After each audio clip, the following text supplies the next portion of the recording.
Cette remarque matinale, parce que je viens de me lever, enfin, j'en suis à mon deuxième café, est une remarque, je pense, qui est pas très souvent faite tellement elle est évidente.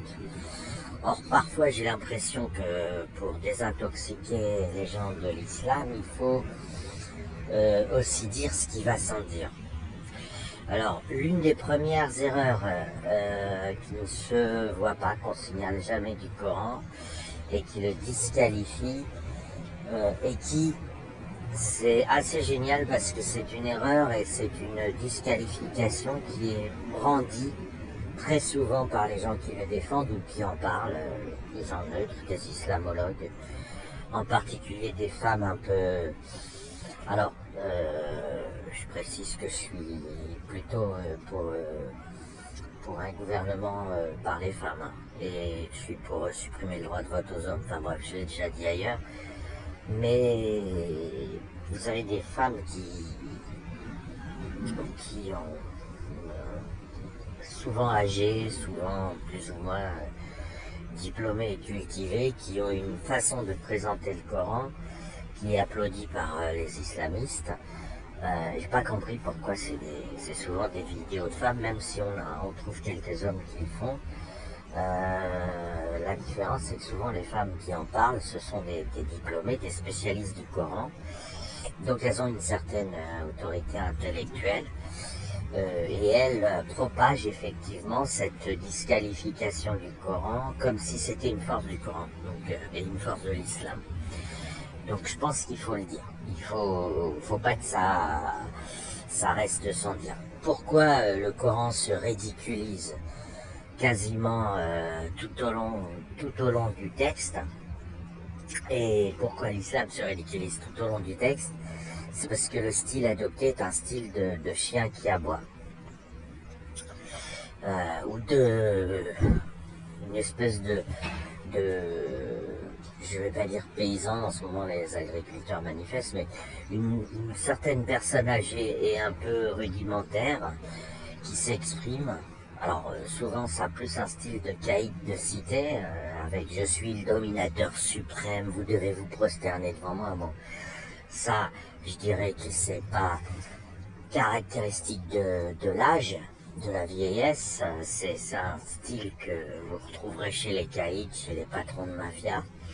Donc ça, ce style qu'utilise le soi-disant auteur qui essaye d'être revendiqué comme étant Allah est disqualifiant, mais ça reste jeune. Mais vous avez surtout dans le Coran, en plus de ça, et d'une manière extrêmement visible, un style acariâtre, irascible, sec, sans empathie, frustré, aigri, classique, que tout le monde connaît, qui est le style de l'individu limité qui vient vous dire, qui vient avec un fouet. Voilà, il se présente avec un fouet et il dit je vais vous fouetter. Voilà, je vais vous fouetter si vous obéissez pas. Ce qui amène, ce qui est souvent retransformé en par les gens, aussi bien des islamiques, des islameux, des islamistes, voire des terroristes. Hein, ça c'est bien qu'ils aient autre chose à faire. Quand ils ont un moment de libre pour faire un discours, ils reprennent à peu près ce discours. Et par les islamologues diplômés, alors j'ai vu plus souvent des femmes que des hommes, je sais pas pourquoi, ça leur... je sais pas pourquoi elles aiment bien souligner ça. Est-ce que c'est un double langage, une sorte de perversion, c'est-à-dire qu'elles savent que c'est un disqualifiant complet pour le Coran, mais en même temps, quand elles font un discours public, elles présentent pas cet aspect disqualifiant, elles présentent pas ce côté canular, elles disent pas regardez le Coran est ridicule, il dit que, mais c'est souvent traduit par l'islam est une religion de la loi. Voilà, on entend des phrases comme ça. Le Coran est un impératif. enfin bref, tout ce qui est en général aujourd'hui dans un monde qui a quand même progressé, évolué, tout ce qu'on retrouve, bon, soit évidemment dans les films policiers où le méchant capture et attache une proie et puis la torture pour obtenir d'elle des informations. On retrouve ça aussi dans les westerns et on retrouve ça dans les jeux sadomaso, dans les jeux SM. C'est-à-dire là, alors là généralement, si vous consultez internet, c'est plus fréquemment que vous trouverez des représentations féminines de la dominatrice en latex avec un fouet. Eh bien, curieusement, et c'est quelque chose qui se voit tout de suite quand vous lisez le Coran et que vous êtes adulte, c'est quelque chose qui se voit tout de suite. Curieusement, le Coran, et donc les auteurs qui ont inventé le Coran ont fait cette erreur. Et là, c'est assez typique à l'islam, c'est-à-dire que les autres religions ne sont pas tombées dans le même ridicule. Les gens qui ont fait le Coran sont vautrés spectaculairement dans cette posture du père fouettard. Je rappelle que c'est plutôt péjoratif. Père fouettard, le style père fouettard, qu'apparemment les auteurs du Coran n'ont pas perçu comme étant ridicule, n'est pas un compliment. Le père fouettard, c'est le prof qui n'a pas d'autorité, donc qui sort le fouet du placard en disant je vais vous fouetter si vous continuez de bavarder. C'est toutes les représentations de personnages limités, renfrognés, qui souhaitent faire obéir une adversité quelque peu turbulente. Et c'est repris régulièrement par tous les gens, soit qui commentent l'islam sans le critiquer vraiment, du moins la critique n'est pas évidente, soit carrément qui le défendent. Moi j'ai vu plein de vidéos de gens tout contents, tout fiers de dire l'islam c'est une religion de la loi.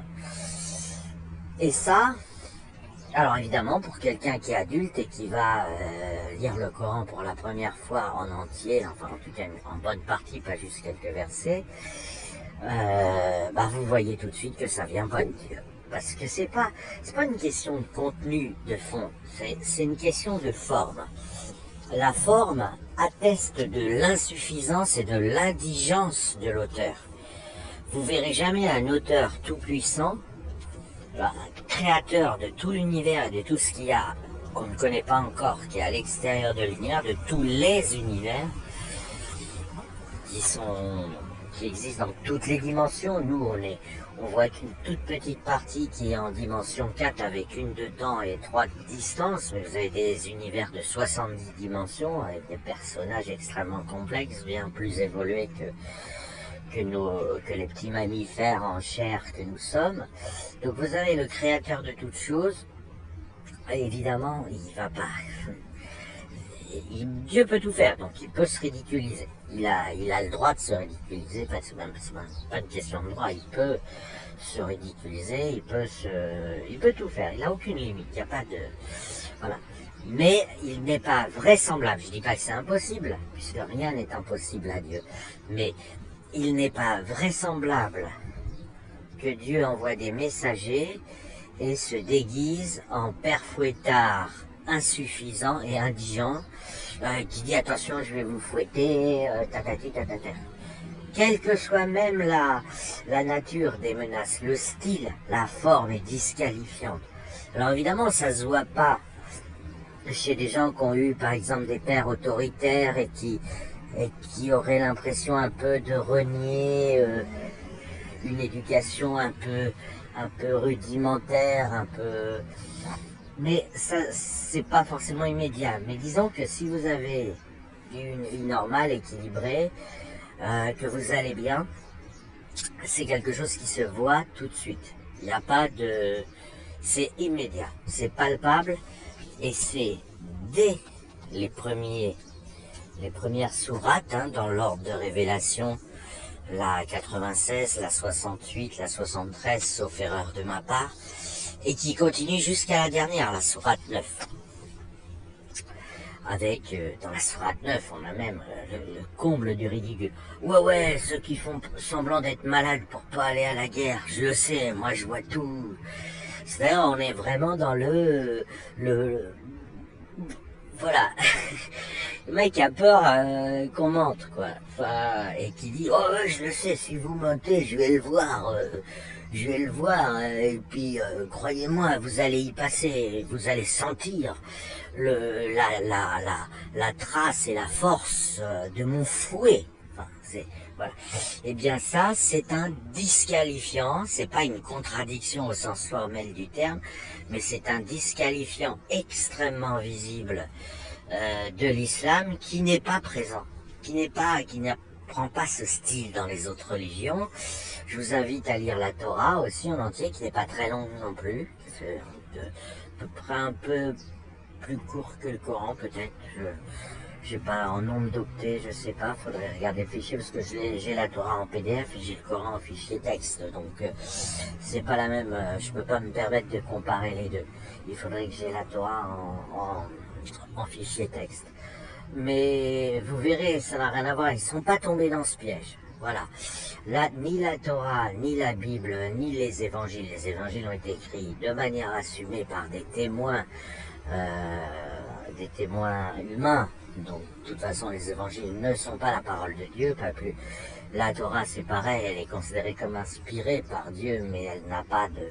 Son récit, sa forme, parle de Dieu à la troisième personne, comme une personne comme un journaliste qui écrirait un article sur la rencontre de Moïse avec Dieu, etc.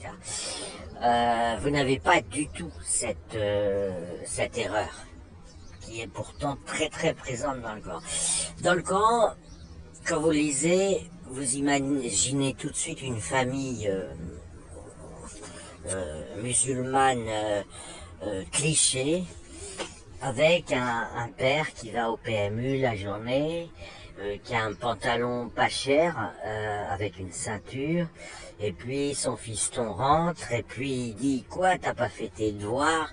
Il commence à déboucler sa ceinture, et on imagine qu'il va donner des coups de ceinture. Eh bien, le Coran, c'est vraiment le donneur de coups de ceinture personnifié. Le style, voilà, il n'y a pas d'ambiguïté possible, il n'y a pas d'erreur possible. Vous avez un daron arabo-musulman un peu âgé, avec des cheveux grisonnants, qui a un peu de ventre, qui quitte sa ceinture et qui dit, regardez la ceinture là, regardez, je vais vous donner un coup de ceinture. Alors je dis ça, ça peut paraître un petit peu dur un petit peu insultant, c'est pas le but. Le but, c'est vraiment de dire que cet aspect-là du Coran se voit et n'est présent que dans l'islam. C'est pas présent dans les évangiles, ni dans la Torah. C'est-à-dire que les inventeurs du Coran étaient pressés, ils n'ont pas eu le temps de se relire, ils n'ont pas eu le temps de dire, ah merde, non, ça faut qu'on modifie, il faut qu'on change un peu les phrases, parce que sinon ça va se voir que c'est du pipeau.